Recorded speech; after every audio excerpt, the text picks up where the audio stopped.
This is the Relevant Podcast.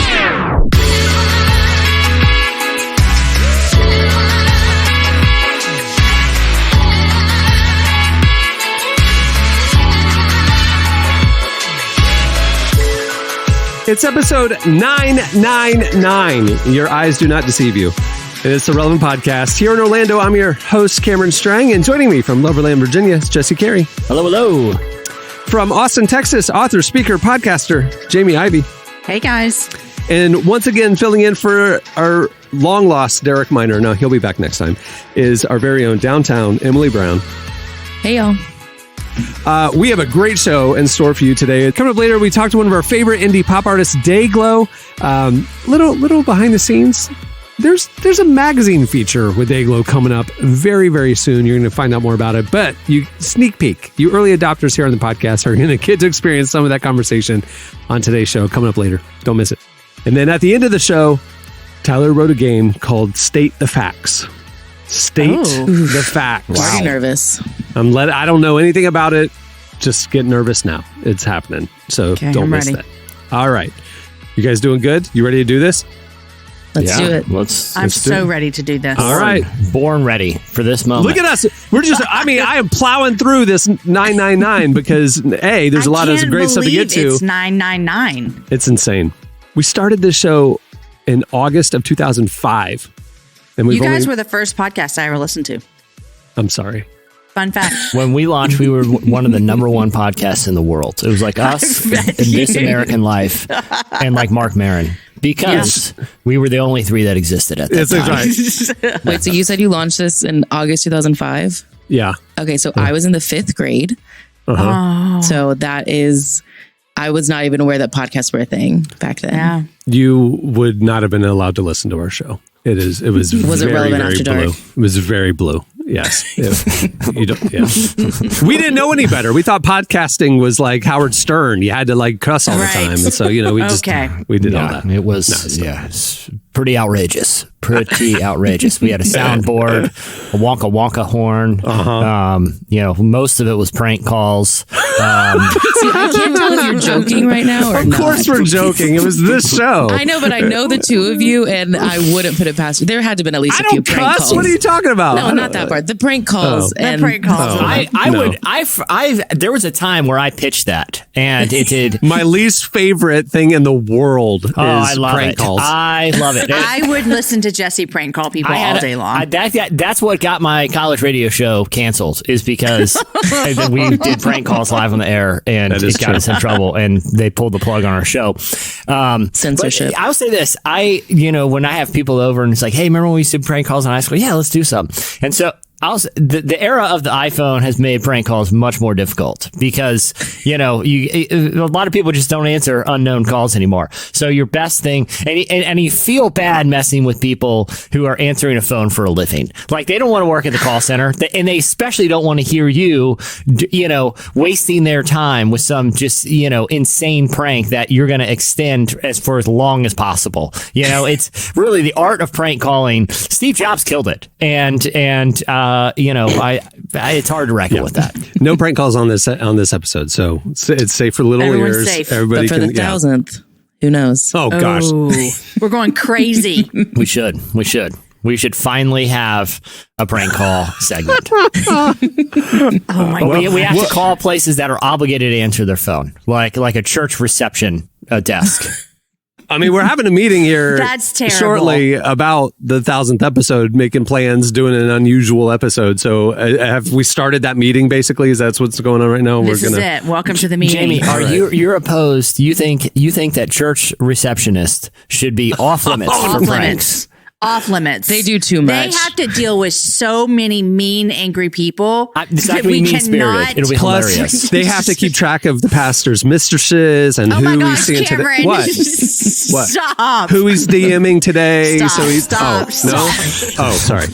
Okay. All right. We're moving the show along. Stay tuned. Up next, it's Slices. Caught up in the nostalgia. It's never too late now to call you. Well, I could pretend I don't want you by my side. Well, I'll be the first to admit it. Oh God, I got lost in the moment. We used to get back in a second. Now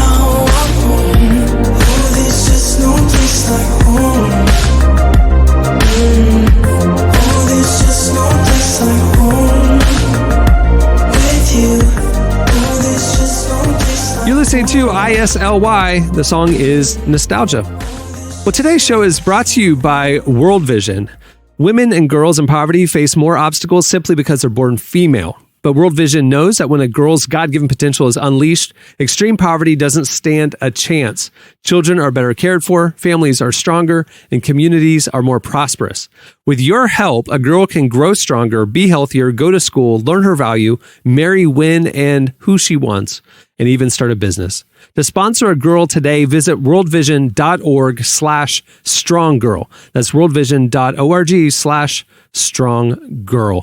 Do it now. World Vision is an amazing organization doing amazing work.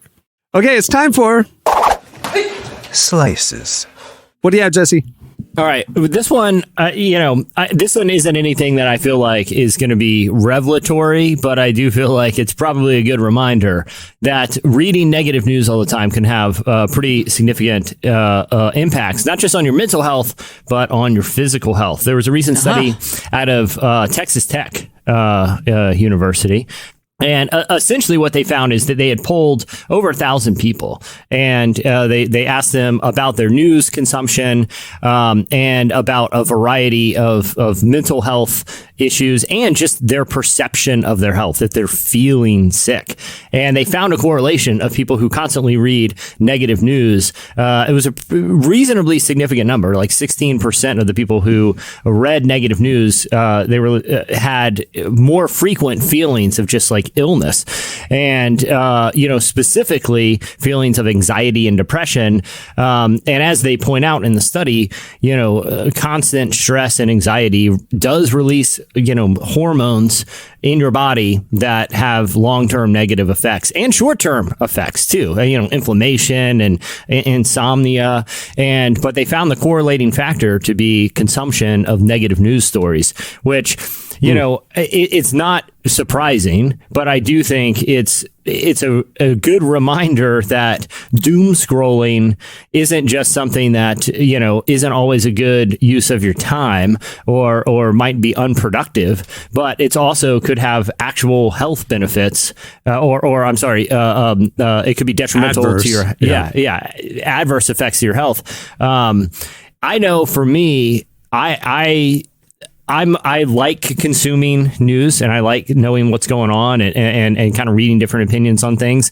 But it does seem like since COVID, where do you remember like when COVID kind of first started, it was everyone just wanted to read all day. Like, when is this going to be over? What's the next thing? Hey, and it seems like it's never stopped since then, that there's just been the fire hose of news and information and misinformation seems, to be never have been greater. But I think studies like this are a good reminder. It's like, hey, let's take a beat, don't let things that are totally outside of your control dominate your thinking, because it really can have, detrimental effects. It's also a reminder of, like, you guys know the Serenity Prayer, which is, oh God, Heavenly Father. Serenity now. Yeah. Serenity now.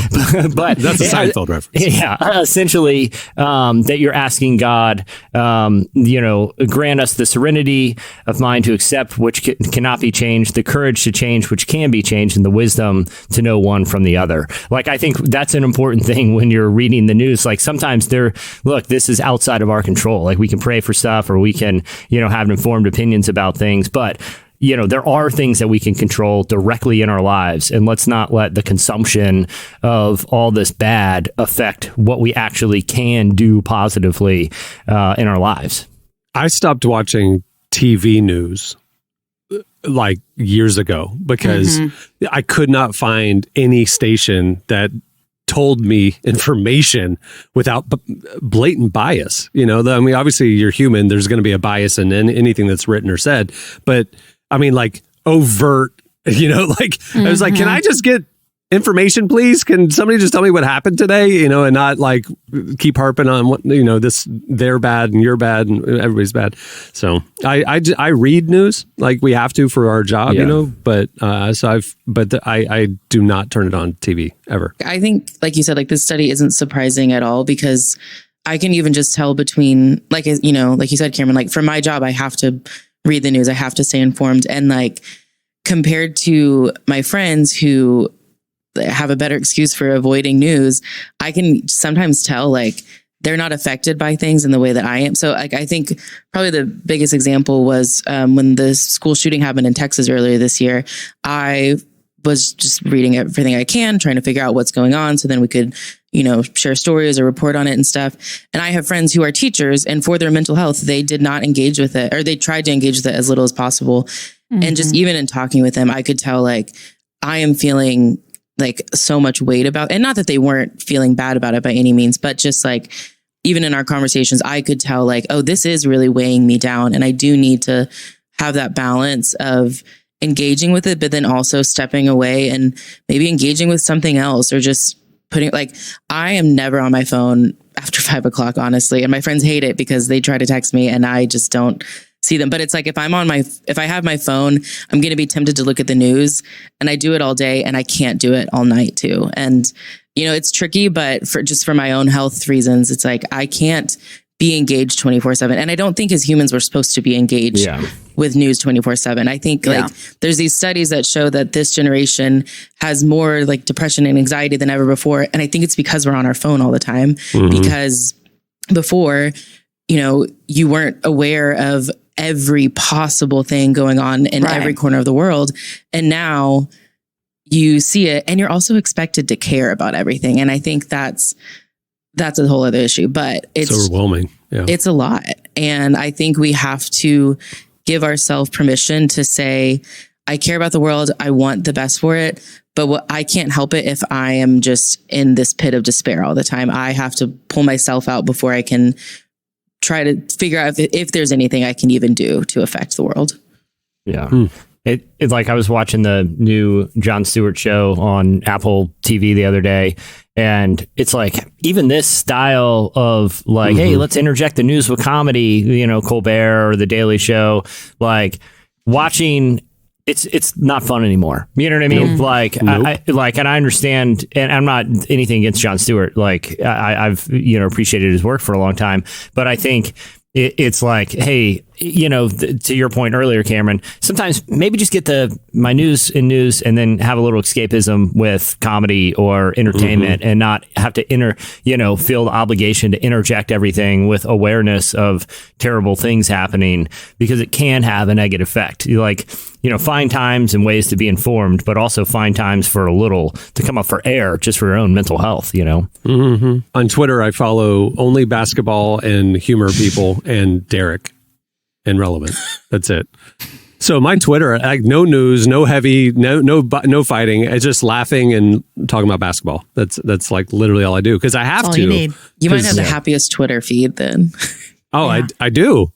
I really enjoy Twitter because I've scrubbed it of all people talking about current events. So, anyway. All right. What do you have, Emily? You know me. I got some space news.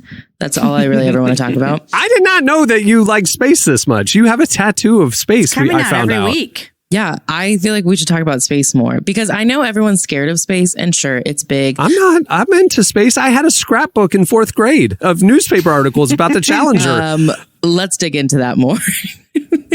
What do you mean a scrapbook? Because the Challenger exploded when I was in 4th grade, sure. And I saw it happen because I live 30 miles from the Space Center, and I was into space. My dream as a kid was to go to space camp, which Jesse and I fulfilled as adults a couple years ago. But yeah, I'm into space, and Jesse won't let me enjoy it because he hates it so much. Too big. I've said it before. Not big enough. Too big up there. Too big. Not interested. You're so interested, Jesse, in like extra like life out there, or that's a little confusing to me. I'm be honest. I'm glad you said that, Jamie, because you know what they didn't talk about at all at Space Camp?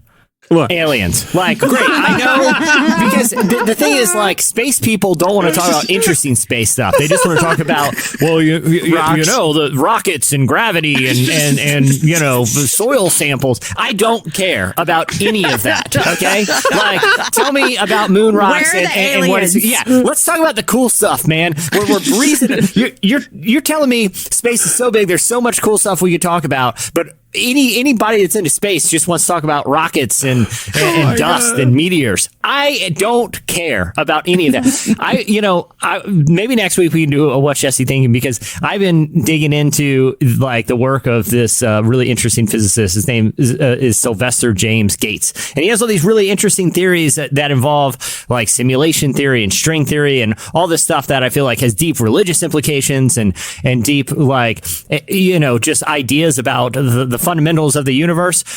Space Camp doesn't talk about any of that.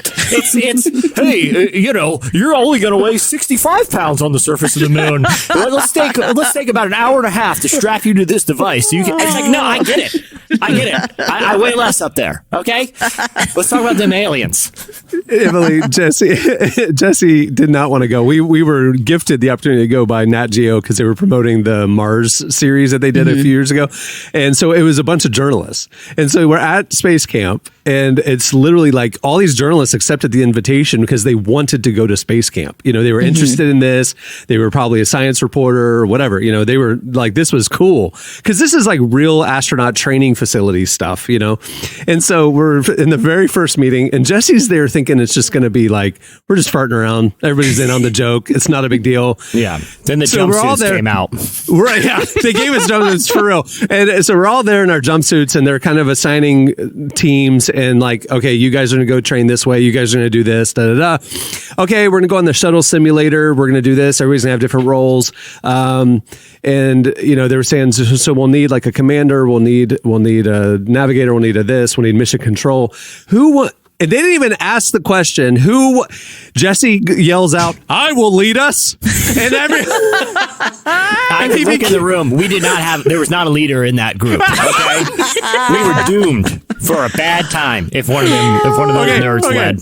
So fast forward to the end. He is the commander of the space shuttle. He is the one flying the space shuttle simulator. We're all in different roles, different things.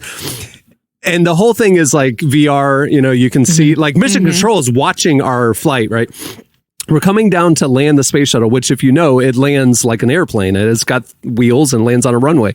And we're flying in, and mission control is yelling to Jesse, like, there's a problem, there's an issue, there's a thing. And Jesse's like, hear it. I don't want to hear it. It's clear. And they're going, it's not clear. And he's like, no, it's clear. It's good. And he goes and comes down and lands it. And we go, he couldn't stop it. And so we end up going and crashing into the woods at the end of the runway with the cargo bay open. First time ever. New record. No one's ever done it. It was a proud moment for... The workers were so mad because Jesse was not taking it seriously at all. Well, and he landed it with the cargo. Record-breaking landing. Okay, no one's landed in the swamp, A. No one's landed with the bay doors. It's 3 records. Doors open, swamp landing, and bay door swamp landing. It's to this day. Here's the thing, though. Like I said, if they were to be like, hey, here's what we think about some cool alien stuff or whatever, that's one thing. I could go to a flight. I can go to Dave & Buster's and jump on a flight simulator. That's a lot cooler. That doesn't take me. I have to listen to an hour of instructions and wear a jumpsuit and have a science lesson before. I get it, man.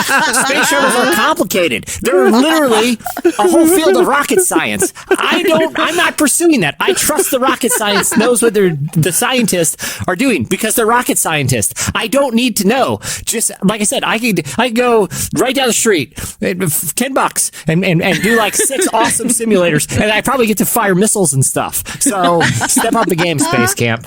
Fire missiles. Gosh. Oh my gosh. Anyway, what's your slice, Emily? Well, unfortunately, it's not about aliens. I feel like I should preface that before anyone gets their hopes up. The James Webb Telescope is in deep space right now, and it has been sending images back, and it is blowing scientists' minds because what they thought they knew about the universe and galaxies turns out to be pretty false. So the theory was that when the universe started, which we won't get into the debates of that, but when it started, it was really chaotic and disorderly, and everything was just out of order and stuff. But over time, it has become more organized and just less chaotic, essentially. And so these images went to what are supposedly the oldest galaxies in the universe. And it just turns out that's not true. They're actually a lot more organized and very just clear what like what they're supposed to look like. And basically the scientists just don't understand it because everything they thought they knew about the universe is kind of proving to be false, or specifically the early universe. They thought, there was just going to be these clumps and that, it was just going to be chaotic, but apparently that's not true. So it's just an interesting thing because, space exploration has not really been around for that long, obviously. Like it's only a couple decades, but scientists were so sure about this. And so for them to be proven false, it's kind of like, okay, well, what do we think now? And how does that change our view of the universe now? Like, how do we move forward? Maybe someone needs to go to space camp again and figure it out. Well, and I think this is such an interesting story, and it goes back to, this similarly to this research I've been kind of interested in is, there's this physicist, and I'm going to butcher it because I don't have like all the, notes and details in front of me, but essentially who has, uses math and spatial relation, just like physicists have done for a long time to kind of understand space and how, gravity and all these things interact. And essentially he believes that he's found what appears to be code, like in the numbers and patterns in binary code that seems to be intentionally crafted in a way that isn't incidental. And I think, for some people there, the idea of simulation theory that like, if you were a character in a highly sophisticated game like The Sims or something, how would you ever even know that the universe you inhabited was designed by someone and wasn't real? But as Christians who believe there is a designer and creator, I think that all of this is really interesting because it's not like something where we have to like prove God, but I think he reveals himself and his nature through his creation. And the more we understand it on that level, kind of the better we understand our relationship with him. I think it's super fascinating.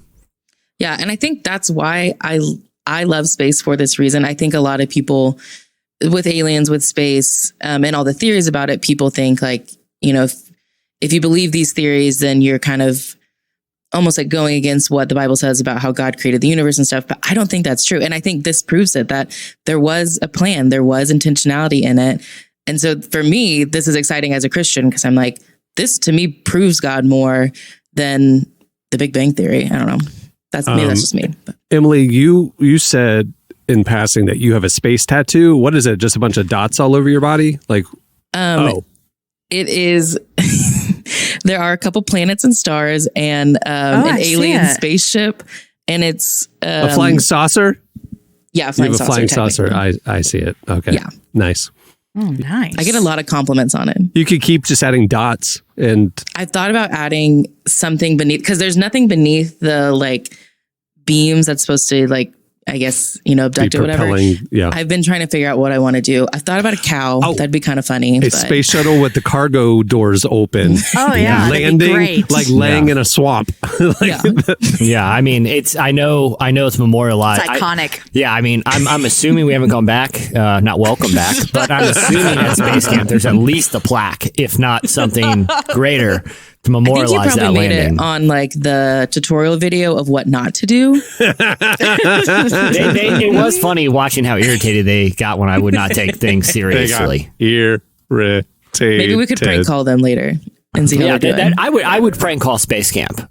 Yeah, I would totally do that. That would be for the 1,000th episode. We're doing it. Okay, I'm just making the call. I feel like I've put in enough time. I can just demand a segment, and now's the time I'm making that demand. And we're all right. I want to prank call Space Camp.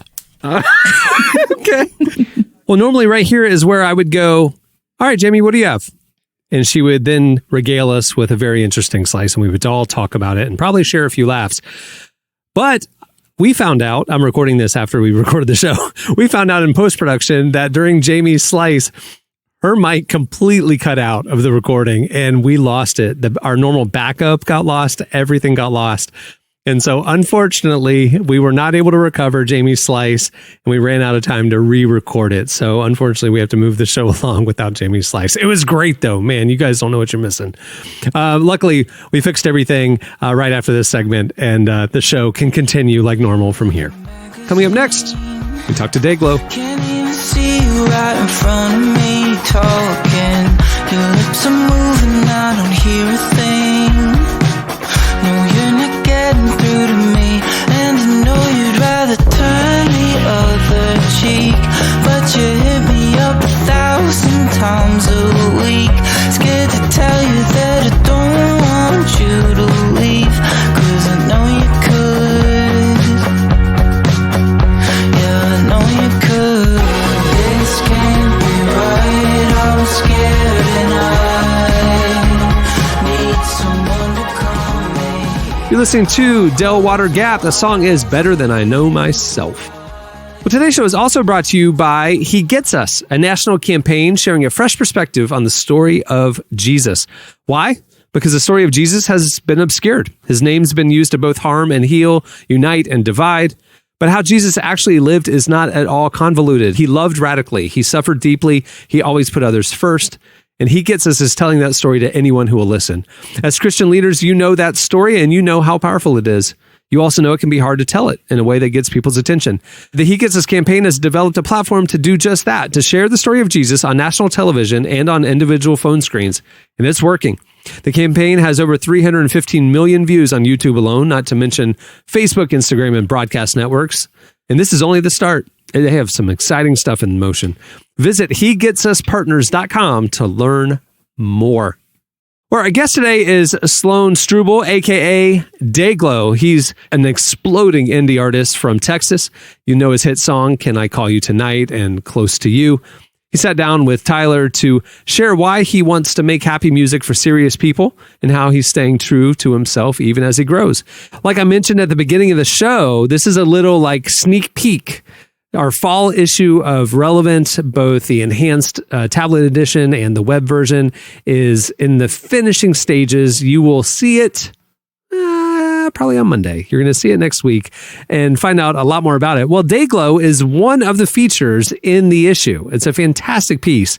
And we just want to prime the pump for the issue by bringing you part of that conversation here on today's show. So in anticipation and preview for our upcoming fall digital issue, here is part of our conversation with Dayglow.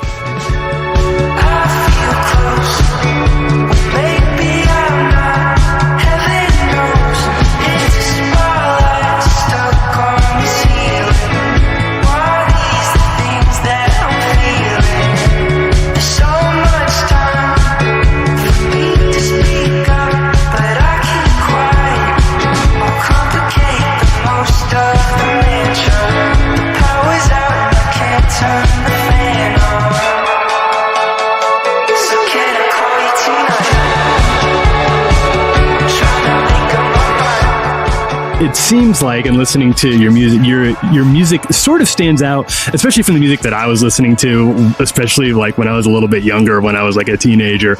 I listened pretty much exclusively to sad music and like heartbreak music and like weepy, like that kind of weepy stuff. And that was just what I cut my teeth on. And your music seems very, very positive, and it makes you feel really good to be listening to it. Is that a deliberate thing that you do? Do you feel the same way, or is that like a choice that you make about the kind of music, kind of energy you want to put into the world? Sure. Yeah. I think it is a choice. But it feels really natural for me to make happy music. Like, I think rather than saying it's a choice, like, I think I'm just aware of it.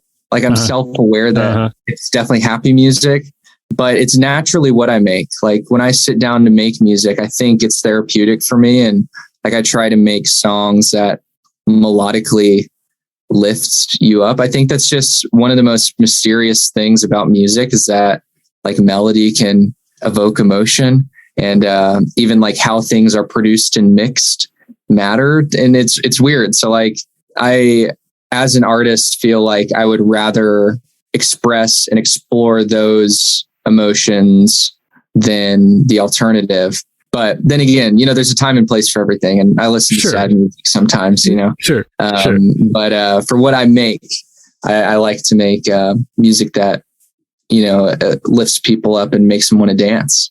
It seems like there is some people have that. I don't feel this way, but you see this idea out there that like sad music or angry music is somehow more serious or more mature or that's what the grown-ups listen to.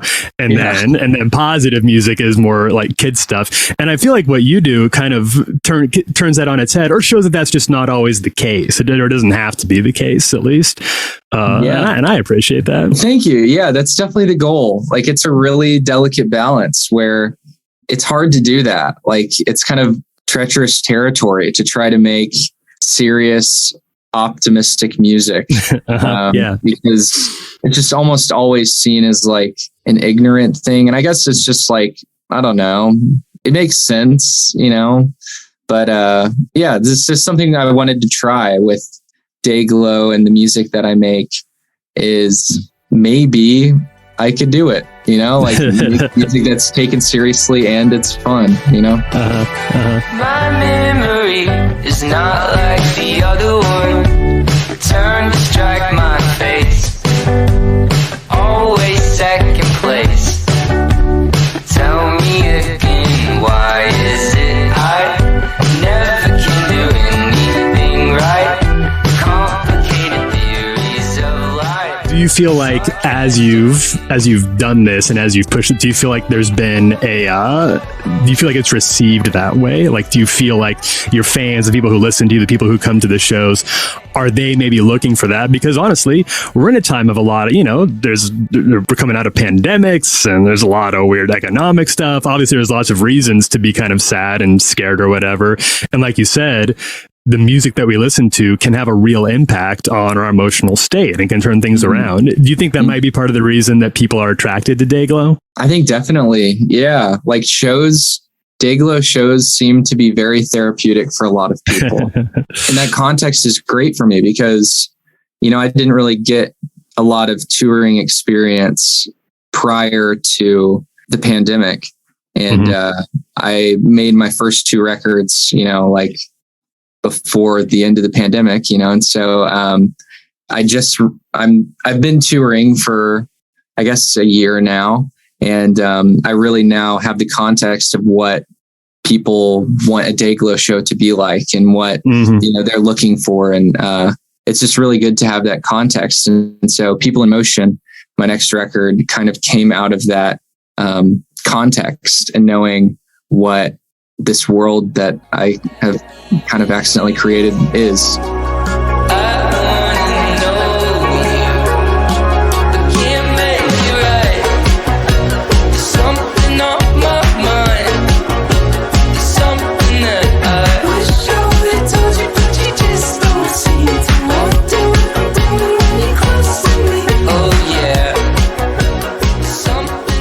Expectations to reality, when you were in that dorm room releasing your first album or working on music, thinking like maybe someday this could be a real thing, to now it being a real thing, how close is this to what you kind of saw in the best case scenario in your head at the time?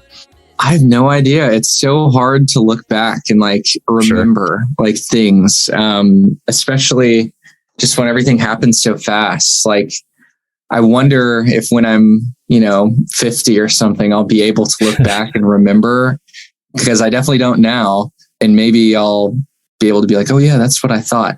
But it's just been so like smooth for the most part. I mean, definitely there's some hard times whenever you're young and all this is happening so quick.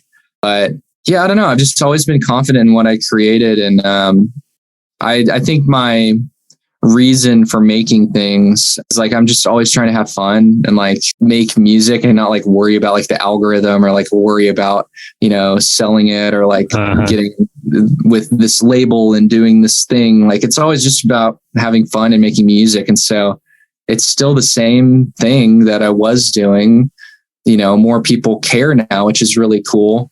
But, to be fair, I'm really not like making the music for them. I'm just like doing it for fun, So I guess the process hasn't really changed, but the scope of things, I never would have thought it would have been this big. Sure. You said that this looks like it's going to continue to grow, and it looks like it probably is from my end too. Your trajectory is going the right direction. Mm-hmm. Do you think it's going to be harder to continue to like stay true to this ethos that you have about keeping it pure? Do you see that like that Sure. do you think that temptation is going to get bigger? And you know what I mean? Like it seems like it'd be easy to cave. Yeah. I mean, that's definitely a challenge. I mean, I think, I would like to say that I can continue to like make music by myself. And I mean, I make music in my downtime. Like it's such a paradox, and I'm like such a workaholic because like the way that I relax is by making music, and that's also my work. So it's a cycle of just constant work. So I don't know. I mean, I think I think I can manage it, and I'm surrounded by good people, and I have a good team of people helping me, and I like it now. I'm a young one, so we'll figure it out as it comes, I guess.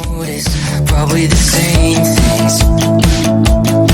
'Cause I know the things that you've been talking about, and sometimes I can't ever believe what you say. Yeah, it's only in the way I'm feeling this down, and nothing seems to change. Yeah, you tell me everything, you tell me it's fine, but there's something tells me that there's something going on here. I love the way you get that look in your eyes, and then it disappears. That was Dayglow. Next week, check out more of that conversation in the Fall Digital Show Relevant. We'll tell you more about it later.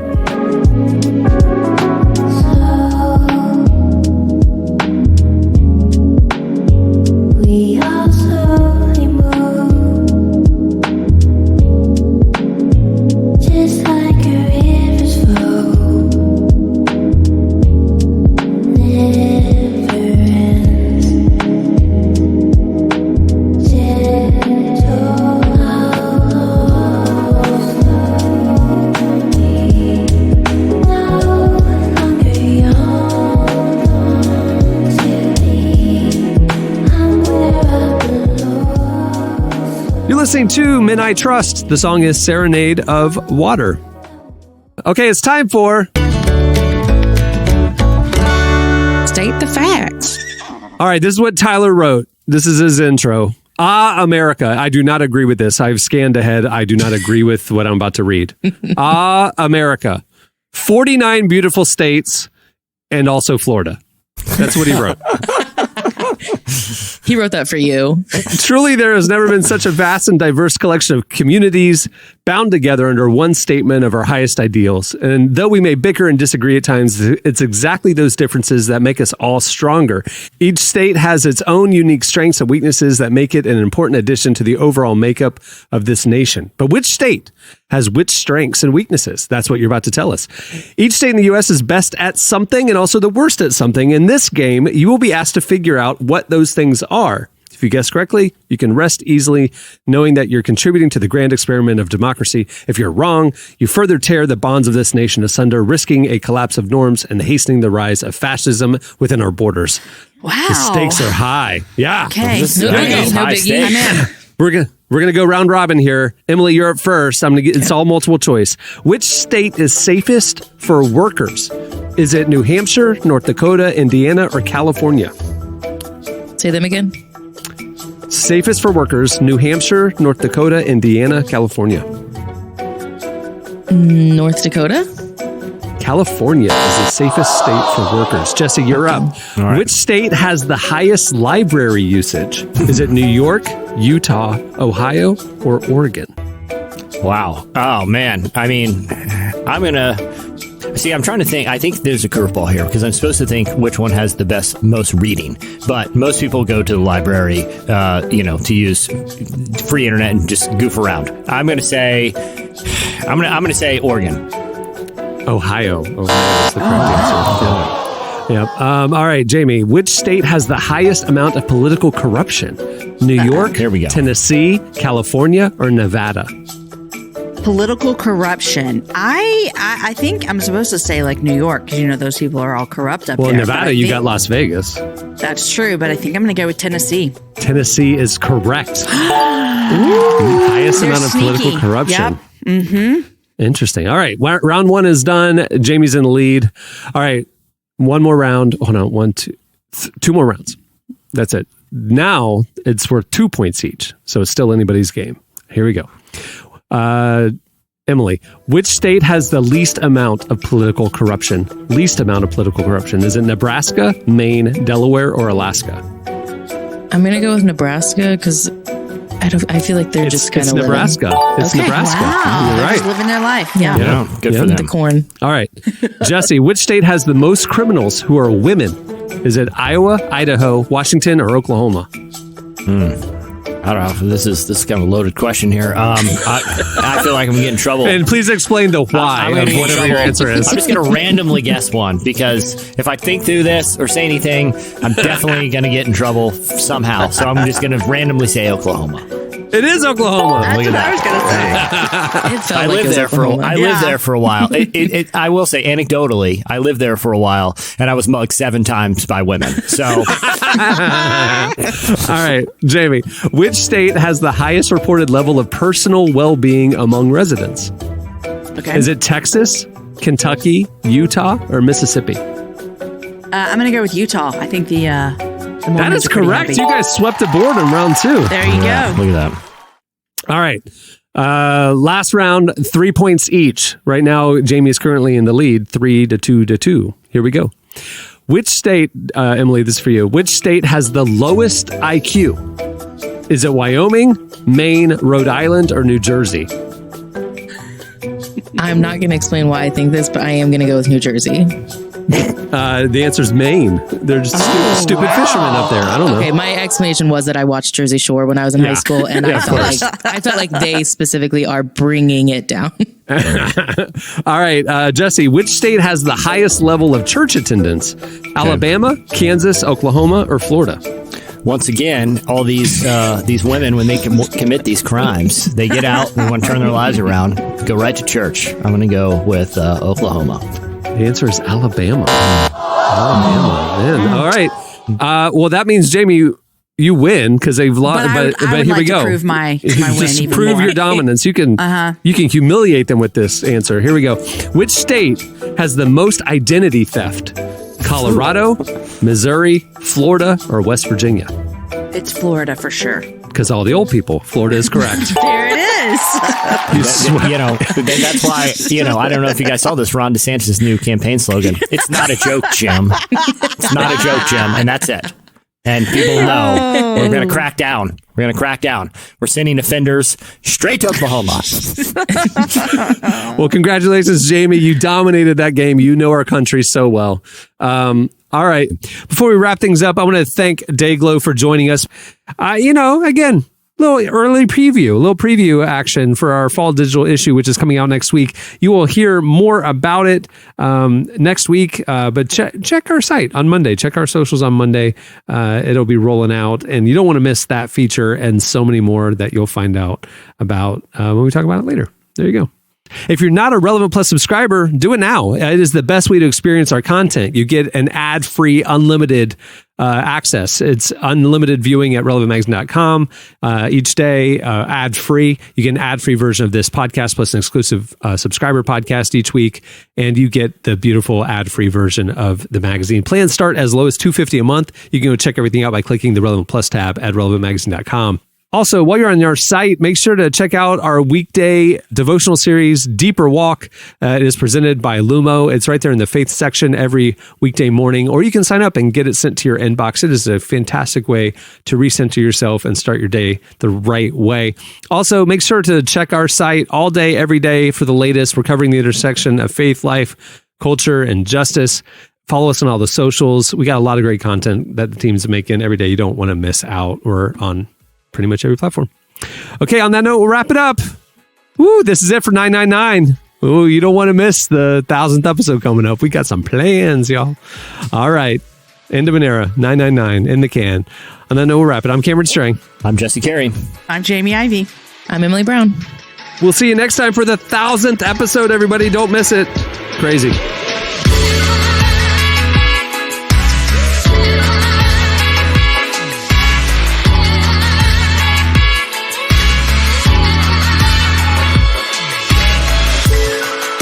Thanks for listening to the Relevant Podcast. Check out our features, interviews, and news updates every day at relevantmagazine.com. And make sure to follow Relevant on Facebook, Twitter, and Instagram for the latest. For more great podcasts, browse the shows on the Relevant Podcast Network, which you can find at our site. And while you're there, don't miss the all-new era of Relevant Magazine. A new issue releases every other month at relevantmagazine.com.